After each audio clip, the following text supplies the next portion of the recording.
कहने लगा,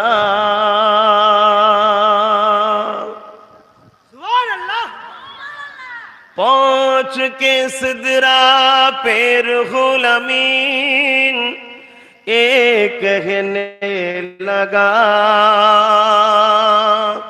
यहाँ से आगे जाने का रास्ता हुजूर जानते हैं। আল্লাহু আকবার। কি নেতা পেয়েছি আমরা।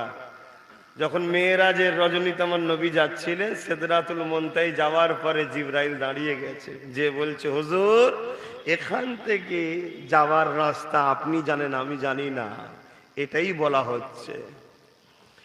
पहुंच के सिदरा पे रूहुल अमीन एक